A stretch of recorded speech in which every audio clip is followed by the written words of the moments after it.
వంద దేవుళ్ళు మన గతంలో వచ్చినటువంటి బిచ్చగాడు మూవీ ఎంత సూపర్ డూపర్ హిట్టో మనందరికీ తెలుసు.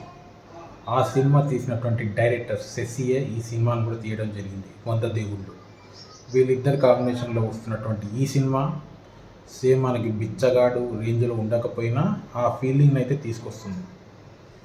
మూవీ వచ్చి ప్లాట్ వచ్చి మనకి మెయిన్ మదర్ క్యారెక్టరు, మదర్కి ఇద్దరు పిల్లలు ఉంటారు. సో మదర్ హస్బెండ్ అన్నది ఉండడు, హస్బెండ్ చనిపోతాడు. సో ఆ మదరు ఎంత కష్టపడి వాళ్ళ పిల్లల్ని పెంచి పోషించింది అన్నది ఈ మూవీ. వాళ్ళ చుట్టూ ఉన్న సమాజం వాళ్ళని ఎలా వెక్కిరించింది, చితరించుకుంది, అవమానించింది, అయినా కూడా అవన్నీ తట్టుకొని వాళ్ళ మదరు ఎలా వాళ్ళిద్దరిని స్ట్రాంగ్గా పెంచింది అన్నది ఈ మూవీ. ఎక్కువ మదర్ ఎమోషన్ అన్నది ఎక్కువ ఉంటుంది. ఇద్దరు పిల్లల్లాగా యాక్ట్ చేసినటువంటి పిల్లల క్యారెక్టర్స్ కూడా సూపర్గా ఉన్నాయి. వాళ్ళిద్దరు కూడా చాలా బాగా యాక్ట్ చేశారు.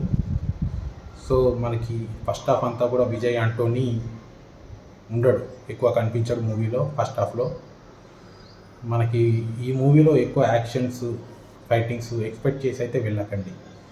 విజయ్ ఆంటోనీ ఫైటింగ్స్, యాక్షన్స్ ఇంతకుముందు మూవీస్లో లాగా ఈ మూవీలో అయితే లేవు. మెయిన్ కాన్సెప్ట్ అంతా కూడా మదర్ సెంటిమెంటే ఉంటుంది మూవీ. ఓవరాల్గా అయితే ఫైన్ మూవీ, ఎక్కడ బోర్ కొట్టదు, మనకి అన్ని రకాలుగా ఎంటర్టైన్ అయితే అవుతాం. సో లాస్ట్లో క్లైమాక్స్లో ఒక ట్విస్ట్ అయితే ఉంటుంది. ఆ ట్విస్ట్ కూడా మనకి చాలా బాగా ఎక్స్పెక్ట్ చేయనంత ఒక ట్విస్ట్ అయితే ఉంటుంది మూవీలో. సో ఓవరాల్గా మూవీ మ్యూజిక్ కూడా బాగుంది, మ్యూజిక్ ఓకే. సో అది గైస్.